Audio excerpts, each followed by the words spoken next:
कर्नाटक के शिमोगा में वाक़ कोयम्बटूर यूनिवर्सिटी में तलबा ने अपने मसाइल हल न होने पर शदीद गुस्से का इजहार करते हुए न सिर्फ एहतजाज किया बल्कि वाइस चांसलर के दफ्तर पहुंचकर गुंडागर्दी भी की है।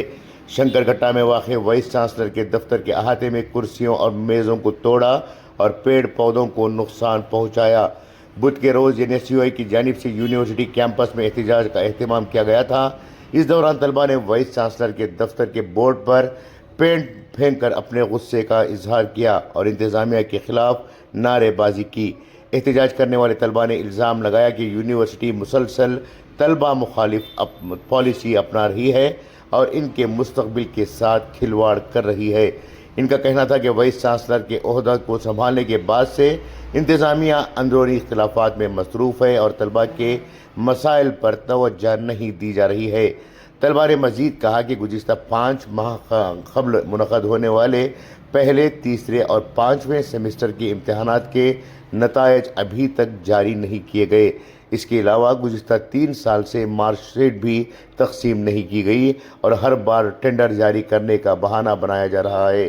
उन्होंने कहा कि इस सूरत हाल के बाद फारिग तलबा न तो आला तालीम के लिए आगे बढ़ पा रहे हैं और ना ही मुलाजिमत हासिल कर रहे हैं, क्योंकि उन्हें पासिंग सर्टिफिकेट या डिग्री भी फराहम नहीं की जा रही है। सवाल यह है कि जब ABVP ऐसे मामलात को लेकर पुरतशद्दुद एहतजाज करती है तो इसे गुंडागर्दी कहा जाता है, लेकिन कांग्रेस पार्टी की स्टूडेंट्स विंग NSUI की जानिब से इस तरह की तोड़फोड़ पर कांग्रेस पार्टी और कांग्रेस हुकूमत खामोश क्यों है? क्या यह गुंडागर्दी नहीं है? यूनिवर्सिटी में NSUI ने अपने मुतालबात के लिए एहतजाज ज़रूर कर सकती है, लेकिन एहतजाज के नाम पर गुंडागर्दी कहाँ तक दुरुस्त है? वो यूनिवर्सिटी के वाइस चांसलर प्रोफेसर शरद आनंद मूर्ति ने वाज़ेह किया कि इस हरकत के पीछे कौन लोग हैं इसका उन्हें बखूबी इल्म है और वो इनके खिलाफ ज़रूर कार्रवाई करेंगे। ब्यूरो रिपोर्ट, इनकलाब न्यूज़, शिमोगा।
ಇದರ ಎದುರಿಗೆ ಬಂದು ಅವಮಾನ ಮಾಡಿದ್ದಾರೆ.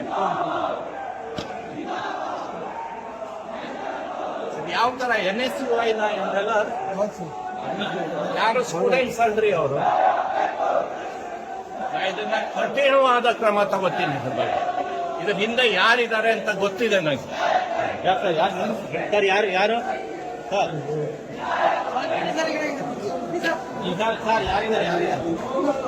ಹೊತ್ತಿನಲ್ಲೇ ನನಗೆ ನಮ್ಮ ಕುಲಪತಿಯ ಕಚೇರಿಯಿಂದ ಒಂದು ಕಾಲ್ ಬಂತು. ಈ ತರ ಯಾರೋ ನುಗ್ಗಿ ಎಲ್ಲ ಒಡೆದಾಕ್ತಾ ಇದ್ದಾರೆ, ಪಾಟು ನಮ್ಮ ಇದಕ್ಕೆಲ್ಲ ಚೇಂಬರ್ಗೆಲ್ಲ ನುಗ್ಗಕ್ ನೋಡ್ತಾ ಇದ್ದಾರೆ. ನಾ ಬಂದ ಕೂಡಲೇ ನನ್ನ ವಿರುದ್ಧ ಒಂದಷ್ಟು ಘೋಷಣೆಗಳನ್ನ ಕೂಗಿ ನನ್ನ ಗೆರಾವ್ ಮಾಡಿದ್ರು. ಗೆರಾವ್ ಮಾಡಿ ಸ್ವಲ್ಪ ತಳ್ಳಾಡ್ಲಿಕ್ಕೆ ನೋಡ್ತಾ ಇದ್ರು. ಅಷ್ಟರೊಳಗೆ ಅವ್ರಿಗೆ ಏನನ್ಸ್ತೋ ಏನೋ ದಾರಿ ಬಿಟ್ಟು ಕೊಟ್ಟರು ನನಗೆ.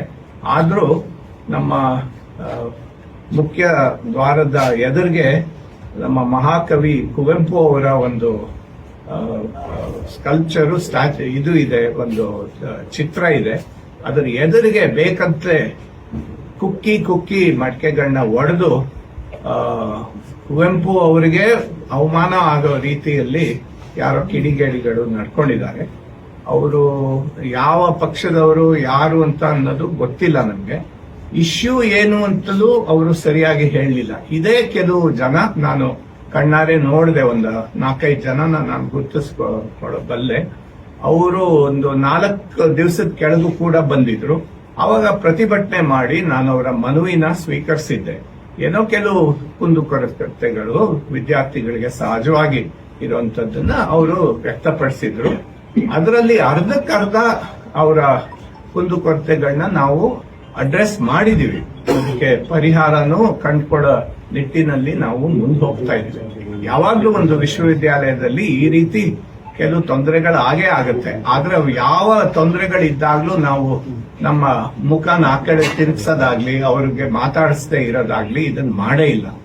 ಆದ್ರೆ ಈ ರೀತಿ ಕೇಳದೆ ಬಂದು ಏನು ವಿಷಯ ಅಂತ ನಮಗೆ ಹೇಳ್ದೇನೆ ಬಂದು ನಮ್ಮ ಪಬ್ಲಿಕ್ ಪ್ರಾಪರ್ಟಿಗೆಲ್ಲ ಡ್ಯಾಮೇಜ್ ಮಾಡಿದ್ದಾರೆ. ಅವ್ರು ಯಾರು ವಿದ್ಯಾರ್ಥಿಗಳು ಅನ್ನೋ ಮಾಹಿತಿ ಕೂಡ ನಮಗಿಲ್ಲ. ಆದ್ರಿಂದ ಇದ್ರ ಬಗ್ಗೆ ನಾನು ಕಠಿಣ ಕ್ರಮನ ಕೈಗೊಳ್ತೀನಿ.